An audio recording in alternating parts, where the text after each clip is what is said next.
Bismillahirrahmanirrahim.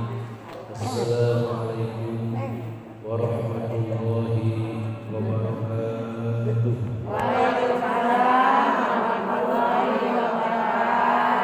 Ini dingin-dingin pakai kipas mah kagak pada dingin emang. Matiin lah. Iya, matiin lah. Ya matiin. Anu kan siwing. Sonoin. Aja anu. Kan kali ini. Makanya orang kedengeran banget sobokan.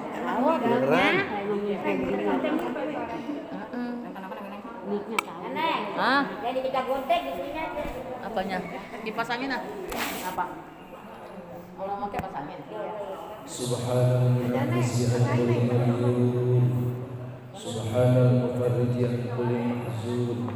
Subhana man ja'ala khazainuhu minal kafirin.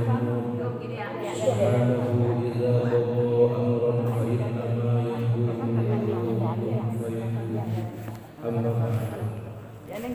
Yang saya hormati dan sama-sama kita muliakan Al-Mukarram Bapak Ustaz Haji Sadini serta Ibu Hajah Zuhriyah selaku Ketua Majelis As-Edarus Salam.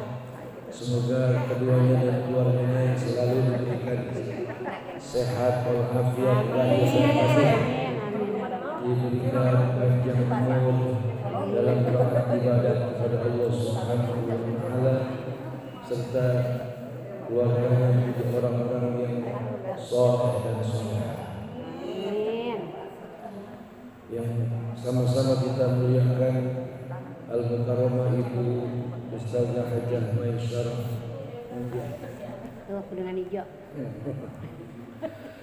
Mudah-mudahan Ibu Ustazah Hajah Maisyarah sehat panjang umur. Amin. Kagetnya hilang kagetnya. Iya, amin. Mudah-mudahan ilmu yang diajarkan oleh beliau menjadi ilmu yang manfaat. Yang saya hormati Ibu RT kalau ada. Ada. Tahu mana Bu RT ini? Ada. Ini. Iya. Ibu RW ada. RW mana RW? Ada. Para ibu-ibu hajah, ibu-ibu hadirat jamaah majelis as-sahabat, mudah-mudahan kita semua, ibu-ibu semua yang hadir menjadi calon-calon ahli surga. Kita lagi-lagi kudu banyak bersyukur kepada Allah Subhanahu wa taala. Kita tinggal di kota Tangerang, jauh dari gunung, jauh dari laut, jauh dari kali. Artinya untuk urusan bencana alam jauh kayaknya. Tapi angin puting beliung ngeri juga itu. Artinya di mana-mana banyak musibah, kita mah baik-baik saja. Alhamdulillah.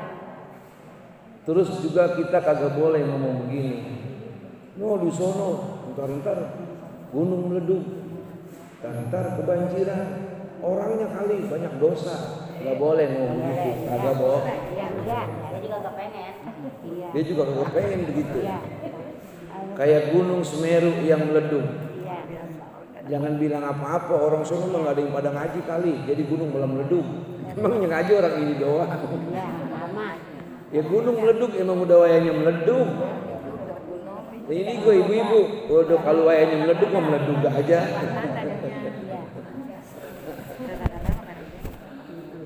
Jadi ketika datang musibah itu adalah ketentuan Allah Subhanahu wa taala. Ketika juga ada banjir itu ketentuan Allah Subhanahu wa taala. Jangan kita ngomong di sononya orang yang pada ingkar, enggak juga. Apa di kota orangnya kagak pada ingkar. Jadi kita mah baik sangka aja. Jadi itu mah kehendak Allah sesuai daripada rukun iman yang ke-6. Khairihi wa syarrihi minallahi ta'ala. Takdir ketentuan Allah yang baiknya kita terima, yang buruknya juga, yang tidak enaknya juga kita terima. Seumpamanya ibu-ibu hari ini pada sehat semuanya, alhamdulillah. Ada yang sakit juga, alhamdulillah. Kok sakit sih, alhamdulillah lah. Sakit juga nikmat, kan enak banget. Astagfirullahaladzim. Enak banget kan? Ya Allah, la ilaha illallah. Enak. Iya. Sebab manusia begini, dikasih enak terus, sehat terus, gagah terus, biasanya suka lupa. Kan kalau dikasih sehat, dikasih sakit mah ingat sembahyang duha, ngomong dalam tas, ya Allah, ntar kalau sehat mau rajin dah sembahyang duha. Kata malaikat kilo apa? Iya bener. Ntar mah kalau udah sehat, lu bangun malam dah bayar tahajud. Berapa lupa? Sakit lagi ntar lupa. Jadi ada janji kepada Allah Subhanahu. Dan juga kalau orang kagak sakit-sakit umpamanya, sehat terus, biasanya lupa diri, lupa daratan, seperti Raja Fir'aun itu seumur-umur kali pilek, batuk, masuk angin kagak pernah. Berhentinya dia jadi manusia pas meninggal nggak pernah sakit Raja Fir'aun, sehingga pada puncak kesombongannya dia mengakui dirinya sebagai Tuhan. Padahal sakit dan sehat, kaya dan miskin, hidup dan mati, itu semua ada pada tangan kekuasaan Allah Subhanahu. Jadi jangan mau sehatnya doang kita ridho, ketika sakit juga ridho. Kemana kita bercerminnya? Kepada para nabi dan para rasul. Nabi Ayub alaihissalam ketika sakit, sebagai istrinya Siti Rahmah, ya kan namanya bininya mah bukan nabi, ada rasa capek ngurusin laki, sakit berbulan-bulan, ngomong, bang, abang kan nabi, doanya mustajab, bang ngomong apa sama Tuhan, minta sehat. Apa jawab Nabi Ayub? Aku dikasih sehat oleh Allah puluhan tahun, aku sakit baru setahun. Malu kalau aku minta sehat kepada Allah Subhanahu. Itu nabi. Kalau kita mau ngomong begitu dikata gila. Betul apa enggak? Lalu ngapa disuruh minta sehat ngomongnya begitu? Jadi ada kelas-kelasnya, itu mah nabi. Sebab nabi mah ketika susah enggak boleh ngeluh, nabi mah enggak boleh. Termasuk Nabi Zakaria. Kan Nabi Zakaria wafatnya itu di dalam pohon. Jadi Nabi Zakaria ketika sudah terjebak oleh musuh kesono kemari, dengan mukjizatnya itu pohon terbelah. Lalu masuklah Nabi Zakaria ke dalam pohon. Ternyata iblis memang dengki. Di mana-mana tuh iblis dengki. Udah nyumpet masuk ke dalam pohon, masih ketahuan juga itu musuh. Siapa yang nunjukin? Aki-aki. Siapa tuh aki-aki? Iblis nyaruh jadi aki-aki. Makanya kalau ada aki-aki jahat berarti iblis. Aki-aki. Ya kalau ada aki-aki jahat berarti iblis. Waduh. Ya kan udah nyumpet, udah jadi satu maupun kayu, itu mukjiz. Kata tentara musuh tuh yang ingin membunuh Nabi Zakaria, itu tentara nyariin, musuh nyariin, ketemu sama aki-aki tadi. Kamu sedang nyari siapa? Sedang nyari Nabi Zakaria. Nih di dalam pohon. Agak percaya tuh musuh. Kalau kamu nggak percaya, gergaji, pasti keluar darah. Lah bener digergaji. Ketika itu gergaji menyentuh badan Nabi Zakaria, Jibril mesen, ya Nabi Zakaria, jangan kau bilang aduh ataupun mengeluh bagaimanapun. Pasti nanti Allah akan selamatkan. Tapi apa yang terjadi? Ketika gergaji sudah mengenai badannya. Nabi Zakaria ngomong aduh, akhirnya terpotonglah badan Nabi Zakaria. Nabi mah, jadi Nabi itu berat dulu. Termasuk ahli warisnya nih. Siapa ahli waris Nabi? Ustadz, ustazah, kiai, habib, ulama, guru-guru, termasuk Ibu Haja Maisarah juga pewaris para nabi. Makanya ujiannya pada berat. Apa ujian ustadz ustazah? Pertama miskin.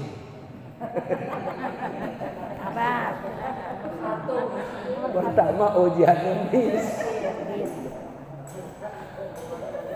Kecuali ustadz ustazah emang babanya konglomerat. Tapi kebanyakan ustadz ustazah orang kampung, orang susah. Kuat nggak dalam kemiskinannya? Dia ceramah kagak minta dibayar. Kuat apa kagak? Kudu kuat. Lah kalau ceramah minta dibayar, masang target sekian-sekian, lah malu sama Nabi Muhammad, betul nggak? Ibu ya. Lagi ceramah kalau masang target sekian juta, sekian puluh juta, saya yakin dan percaya ceramahnya kagak nyampe ke hati. Paling cuma ketawa doang, hasilnya enggak ada. Makanya doain Ibu. Andai kata saya nanti namanya sampai ke mana ya? Melambung lah gitu. Saya mah tetap lillahi ta'ala aja. Dikasih gede, alhamdulillah. Dikasih kecil, berarti yang ngasih kagak punya pikiran.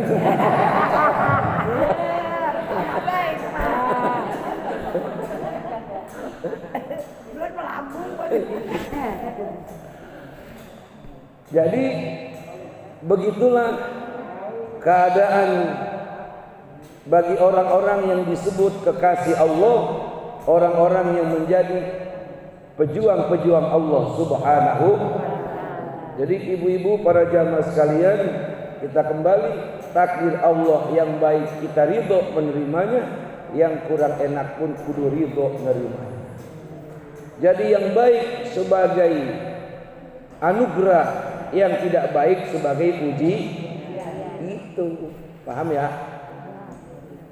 Kan ada orang sembahyang rajin, ngaji rajin, hampir nggak pernah kedengarannya berbuat salah, tapi penyakitnya kagak hilang-hilang.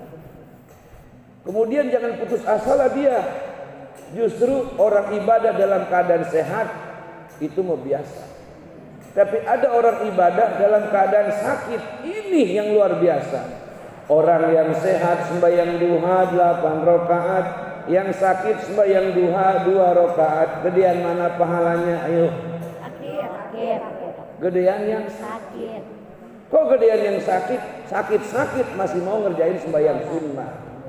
Doanya orang yang sehat, ditambah lagi duitnya banyak, sama dengan doanya orang yang sakit, udah sakit kebelangsak. Doanya lebih mustajab dia. Cuman lagi-lagi iblis menghalang-halangi kita dalam keadaan sakit suruh rajin ibadah, dalam keadaan susah suruh rajin ibadah, tapi nyatanya yang sakit boro-boro sembahyang sunnah, yang wajib aja kagak. Betul nggak? Melongok dari sini, ada jamaah yang sakit. Assalamualaikum. Waalaikumsalam. Mau udah lama sakit, kata jujur ya.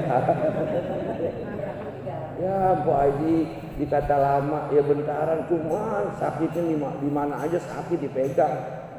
Semayang, boro-boro tuh boro-boro, ngomong mau kegaceran bisa banget ya. Tapi masih doyan makan, ya dipaksa dikit-dikit. Jalan masih bisa merambat-merambat. Wajib nggak sembahyang? Nggak wajib. Ya bukan jamaah mana-mana. Iya, padahal ibu ketika lagi sakit kita bawa ibadah, ibu percaya kagak percaya, malaikat itu pada nangis, Kenapa malaikat sampai mencucurkan air mata sambil mintain ampun buat kita? Karena malaikat kagum, salut sama umat Nabi Muhammad sallallahu alaihi, dalam keadaan sakit masih mau ibadah, dipaksa untuk ibadah, bukti bahwa benar-benar tunduk dan patuh kepada Allah Subhanahu. Jadi ibu-ibu yang pada kurang sehat, tetap sholat jangan ditinggal, terutama sholat lima. Itu sebagai penghambaan diri kita seutuhnya kepada Allah Subhanahu. Sebab musibah sakit itu ringan. Coba kalau kayak orang dekat Gunung Semeru, itu mungkin yang pada sakit ada yang nenek-nenek, ada yang lagi sakit parah, mau lari kan bisa, keurung sama wedus gembel. Itu rumah aja hancur, bagaimana orang ya. Subhanallah. Makanya nih, jangan sering-sering dah gunung-gunung. Ntar gunung berjengkel. Itu gunung kalau kata itu ngejengkel dia. Sebab begini, air laut tumpah ke darat, kali pada banjir, terus gunung pada meledung. Ini ketidakkompakan manusia dengan makhluk. Pada hakikatnya begitu. Ketidakkompakan manusia dengan makhluk ciptaan Allah. Aku ngomong begitu Bang Haji, yang mengapa? Di dalam Quran Allah ngomong begini. Yusabbihu lahu ma fis samawati wa ma fil ardh. Bertasbih segala apa-apa yang ada di langit, segala apa-apa yang ada di gunung. Jangan dikata diem aja tuh gunung. Tasbih dia. Gunung bertasbih, laut bertasbih dengan ombak yang agak berhenti-berhenti. Kita mah tasbihnya ada waktunya, Johor, Asar, Maghrib, Isya. Laut agak berhenti-berhenti, itu ombak jangan dikira apaan. Itu ombak membaca subhanallah, subhanallah, agak berhenti-berhenti. Pas datang tsunami itu dia takbir, Allahu Akbar. Semuanya diseret. Itu laut dengan riak-riak ombak kecil bertasbih memuji Allah. Gunung juga bertasbih, pohon-pohonan juga bertasbih, bumi bertasbih, semuanya bertasbih. Manusia yang udah dikasih enak datang ke gunung, bukannya pada sembahyang, di sana pada maksiat, betul nggak? Akhirnya yang kena musibah orang sono. Dia yang maksiat pulang ke Jakarta, pulang ke kota, pulang ke Tangerang, tinggal ketempuan orang Semeru, termasuk Gunung Merapi dan gunung-gunung yang lain. Makanya nih ibu-ibu, kalau misalnya ada wisata ziarah, atau tur ziarah, ketika melihat gunung, ketika melihat alam, memuji Allah. Subhanallah, Allah menciptakan alam sebegini indah, luar biasa. Ini semuanya dibikinin sama Allah buat manusia. Ketika kita mandang gunung, kalau gunung lagi baik, enak dilihat ya. Hijau, biru kelihatannya ya, itu dia lagi baik. Tapi gunung kalau udah ngambek, itu kayak bini muda. Gunung kalau udah ngambek kayak bini muda, galaknya minta ampun. Waduh. Ada bini muda ini ada.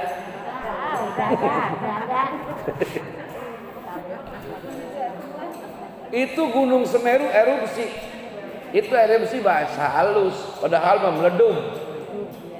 Itu belum seberapa dibandingkan dengan Gunung Merapi, dibandingkan dengan Gunung Krakatau. Tapi begitulah dahsyatnya alam ketika dia baik-baik saja kelihatannya, padahal mengancam. Hei manusia, maaf lupa.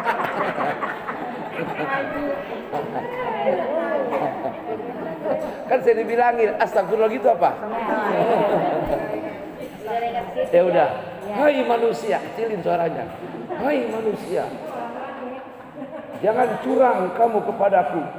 Kau nikmati keindahanku, kata gunung. Laut juga ngomong begitu. Kau datang ke tepian pantaiku, kau nikmati suasana dengan matahari terbit di pagi hari, terbenam di sore hari. Tapi kau ingkar kepada Allah Subhanahu wa ta'ala. Coba dah. Saya pernah ke Gunung Bromo, Bu. Pulang sampai sakit. Masuk angin. Habis nyampe di Gunung Bromo suhunya berapa? Suhunya 19 derajat. Emang enggak sih, biasa aja. Berarti tebel awak ini. Itu suhu 19 derajat, sampai geger sih, sampai Masya Allah. Udah begitu udah. Nyampe ke puncak Bromo cuman ngapain? Ngeliat matahari nongol. Ngeliat matahari nongol, subhanallah. Taruhlah orang di situ ada 1000, yang sembahyang paling 100 orang. Bagaimana alam kagak murka? Pengen cuma lihat matahari nongol, sunset katanya mah. Apa ngelupain yang bikin matahari. Nauzubillah ini.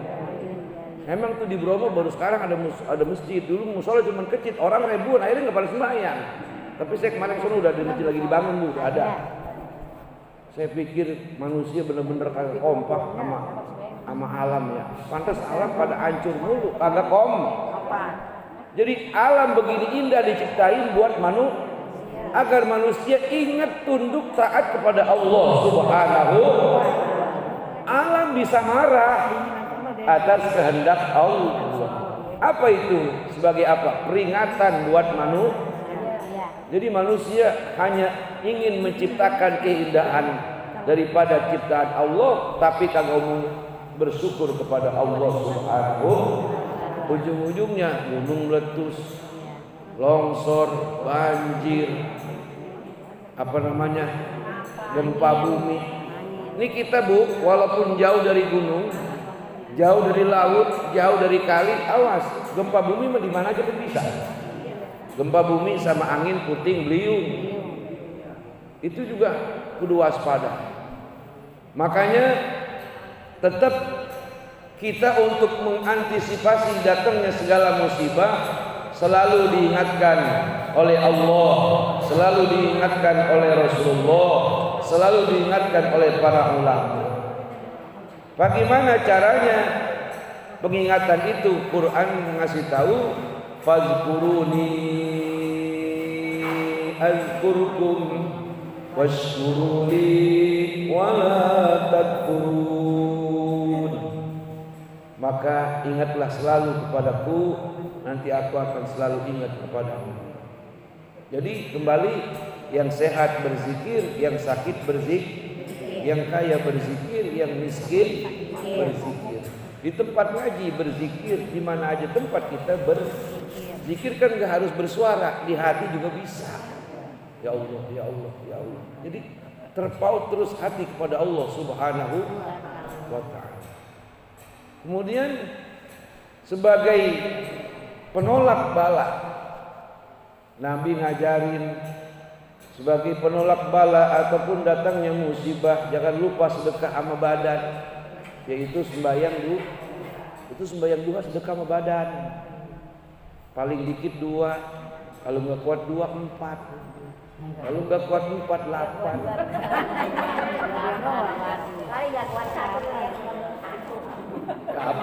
Duit pengen banyak, ibadah pengen dikurang-kurangin, sih. Kalau nggak kuat 2, 4. Kalau nggak kuat 4, 8. Minimal 2 roh. Buat nenek-nenek yang kalau berdiri udah kalau berdiri udah ayuk-ayukan, tahu nggak? Di sini ngerti nggak ayuk-ayukan? Ini udah kagak bener gitu, goyang aja goyang. Engselnya udah pada kendor, engsel. Sembayang duha ataupun sembayang fardu, kalau nggak kuat diri, bagi nenek-nenek, emak-emak yang udah tua ataupun penyakitan, baru duduk di bangku enak sambil nonton TV. TV-nya matiin dulu.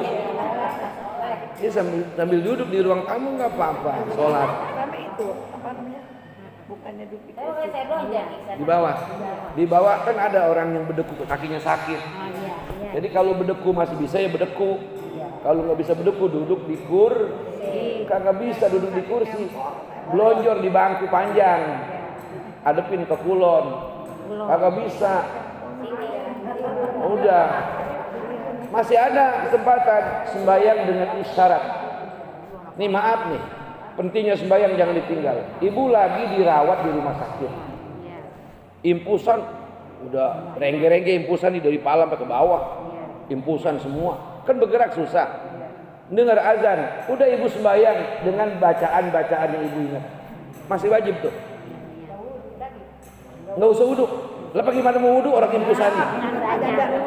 Itu namanya kita dalam rangka ikhtiyat, takut kepada Allah Subhanahu, berharap nanti kalau sembuh dari sakit kodok kita bayar sampai meninggal nggak bisa bayar kodok, tetap kita dapat pahala untuk taat kepada Allah Subhanahu. Ini ilmu nih Bu, ini ilmu nih. Jangan bagaimana bisa sembahyang, jangan nyautin boro-boro mulu, boro-boro lihat apa tuh impusan mulu, impusan bagaimana sembahyang, itu namanya kagak punya ilmu. Tetap saya sembahyang walaupun tanpa wudhu. Yang jelas manusia itu suci. Manusia itu suci. Kan kalau bacaan-bacaan sembahyang, kalau orang yang tukang sembahyang kan ingat ya. Kecuali pikun udah ingetin aja, dia tetap sekali misalnya waktunya waktu zuhur. Sholli fardhu zuhri arba'a raka'atin mustaqbilal qiblah Allahu akbar. Udah enggak usah gerakan dengan ucapan saja. Dalam rangka apa itu? Betul-betul kita menjunjung tinggi perintah sholat 5 dengan harapan satu, dalam keadaan sakit penuh impusan tetap sembahyang, Allah kasih kesembuhan, Allah kasih ampunan. Itulah yang saya bilang malaikat pada nangis. Ini baru kata malaikat betul-betul hamba. Kan banyak orang gua ngamal nih buat masjid 1 juta, tapi jangan sebut nama gua ya. Menulis-nulisnya apa malampir? Bukan, hamba Allah. Tuh kan gitu ya. Nah sekarang buktikan kata-kata itu pada saat sakit, masih mau sembahyang apa kagak? Kalau masih mau sembahyang berarti pengakuan hamba Allahnya jam kalau di WA jempolnya 20 tuh. Ya Bu ya. Ini ilmu nih ya. Tapi gua kalau sakit jangan ngomong begitu. Ini mah wanti-wanti. Suatu ketika kita sakit umpamanya, sebagai perwujudan bukti nyata sungguh-sungguh kita ini hamba Allah, sholat dalam bagaimanapun jangan ditinggal. Ustaz, aku tanya, sebagai kita pakai pampers itu buka dulu apa enggak pampersnya? Seandainya pakai pampers gitu. Kagak usah. Nggak ribet kok. Apalagi sakitnya udah parah. Udah itu mak sholat dalam rangka menghormat waktu, bukti penghambaan bahwa kita menjunjung tinggi perintah sholat 5. Paham nih? Sebab kalau dalam keadaan sakit udah sama sekali sama Allah kagak ingat, nanti yang datang yang datang iblis. Nih maksudnya Bu. Kalau dalam keadaan sakit udah kagak ingat sama Allah sama sekali, yang datang iblis. Apa ujung-ujungnya? Putus asa. Udah, kalau udah putus asa, matinya suhul. Itunya ngeri. Kalau kita mati 10 khotimah, haji bolak-balik Mekah, Madinah, Indonesia puluhan kali, umroh belasan kali umpamanya, sedekah ratusan juta umpama ini mah, itu sia-sia. Apalagi haji kagak, sedekah kagak, lebih parah lagi itu. Nah makanya dalam keadaan sakit, sebagai bukti kita sering mengakui diri kita sebagai hamba Allah, buktikan kalau memang keadaannya darurat. Termasuk orang yang stroke, kalau dia belum pikun masih wajib sembahyang, masih wajib itu. Caranya ya udah bacaan-bacaan saja yang dia ingat. Termasuk kata terakhir, orang yang hanya bisa isyarat mata saja, mata. Kan ada orang yang mulutnya udah gak bisa ngomong, tapi kalau misalnya dibilang, Pak, bagaimana keadaannya? Matanya ngedip, berarti dia denger. Cuma ngomong gak bisa. Masih kewajiban untuk mendirikan sholat 5. Ya apalagi ini. Ini kalau kondangan lagu pulang. Yang kalau ke mall, kalau duit belum kosong masih dipecah di mall ya. Makanya sembahyang itu Bu, dimanapun kudu kita kerjain, kudu kita diriin sebagai wujud hamba Allah. Supaya apa? Supaya kita bersenyawa kompak dengan alam. Jadi itulah titik balik memahami daripada musibah yang terjadi. Makanya kita jangan ngomong begini, gue mah jauh dari gunung, jauh dari laut, jauh dari kali, jauh juga dari musibah. Nggak boleh ngomong begitu. Gempa bumi di mana aja bisa terjadi, betul nggak? Angin puting beliung bisa aja terjadi. Kalau angin sekencang-kencangnya didatangkan sama Allah, rumah sehebat apapun terbongkar, betul nggak? Makanya kita kudu kompak dengan alam, sebab alam tiap detik memuji Allah. Dengan zikir kepada Allah Subhanahu, kita malah dikasih enak. Johor, habis johor lama ke asar ya, habis asar lama ke maghrib, habis maghrib lama ke isya, dari isya lama subuh sampai siangan. Ayo, tetap masih disuruh kodok. Hai hambaku, kalau kamu jam 7 baru bangun, kodok, ayo sembah aku. Masih dikasih kesempatan sama Allah, kurang bagaimana sayang tuh. Ayo ngaji seminggu sekali. Alam selain manusia, makhluk selain manusia ngaji tiap hari, zikir tiap hari. Sebagai wujud mereka takut kepada Allah Subhanahu. Walau anna Qur'anan suyirat bihil jibal au qutti'at bihil ardu au kulima bihil mauta balillahil amru jami'a. Quran yang diturunkan kepada gunung-gunung kagak sanggup, takut. Laut, bumi kagak sanggup menanggungnya, hanya manusia yang sanggup. Tuh, hanya manusia yang sanggup. Itu Quran. Begitu dahsyatnya firman Allah. Artinya manusia memang benar-benar dipersiapkan menjadi makhluk yang disayang oleh Allah. Cuman kebanyakan lupa darat.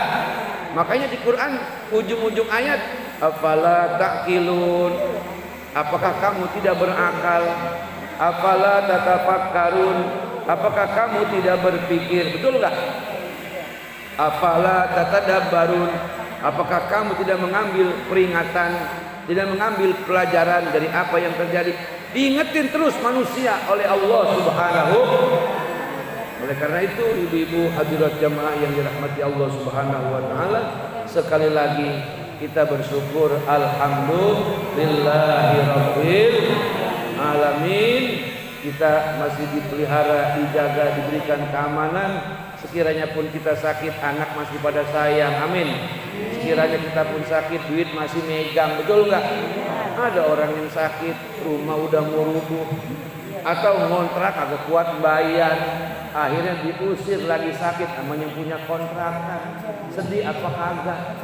Akhirnya sambil pergi sambil nyanyi, kemana-kemana ku pergi, bawa luka hati.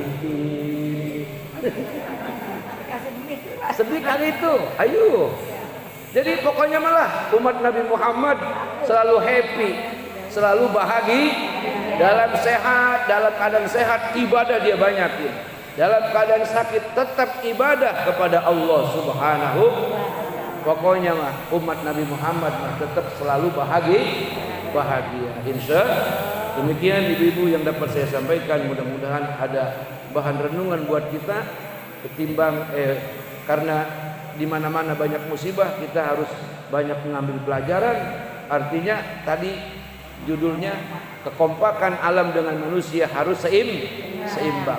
Alam senantiasa memuji Allah. Kita yang sudah dikasih banyak waktu, jangan pernah ninggalin sholat rumah, jangan pernah ninggalin zikir. Satu lagi sebagai penutup, baca, tolong ibu baca tiap-tiap habis sholat maghrib, tiap-tiap habis sholat subuh baca baca enggak? Ayo dibaca. Itu penolak bala, penolak musibah, penolak penyakit. Insya dibaca habis maghrib sama habis subuh setiap hari, jangan malam Jumat doa. Itulah salah satu yang disampaikan oleh Rasulullah Sallallahu Alaihi Wasallam. Mari kita baca Fatihah sebanyak 7 kali. Pertama kita doain Ibu Haji Juria, Bang Haji Saduni, Pak Haji Saduni biar sehat walafiat, panjang umur, biar berkah taat ibadah kepada Allah Subhanahu Wa Taala. Anaknya pada sayang sama beliau berdua, pada cinta, pada perlu, pada hormat. Kemudian ibu-ibu semuanya di sini pada sehat, selamat, berkah, panjang umur. Anak-anak pada sayang sama ibu-ibu, suami pada sayang, saudara pada sayang, dan kita diselamatkan oleh Allah daripada segala macam musibah. dan senantiasa dikuatkan iman Islam kita dan diselamatkan keluarga kita daripada huru-hara dunia, huru-hara alam kubur, huru-hara hari kiamat, dan kita mudah-mudahan Allah takdirkan semua menjadi ahli surga. Al-Fatihah. Tangannya diangkat. A'udzubillahi minasyaitonirrajim. Bismillahirrahmanirrahim. Alhamdulillahirabbil alamin arrahmanir rahim maliki yaumiddin. Iyyaka na'budu wa iyyaka nasta'in. Ihdinas siratal mustaqim. Siratal ladzina an'amta 'alaihim ghairil maghdubi 'alaihim waladdallin. Al-Fatihah. Bismillahirrahmanirrahim. Alhamdulillahirabbil alamin arrahmanir rahim maliki yaumiddin. Iyyaka na'budu wa iyyaka nasta'in. Ihdinas siratal mustaqim. Siratal ladzina an'amta 'alaihim ghairil maghdubi 'alaihim waladdallin. Al-Fatihah. Bismillahirrahmanirrahim. Alhamdulillahirabbil alamin arrahmanir rahim maliki yaumiddin. Iyyaka na'budu wa iyyaka nasta'in. Ihdinas siratal mustaqim. Siratal ladzina an'amta 'alaihim ghairil maghdubi 'alaihim waladdallin. Al-Fatihah.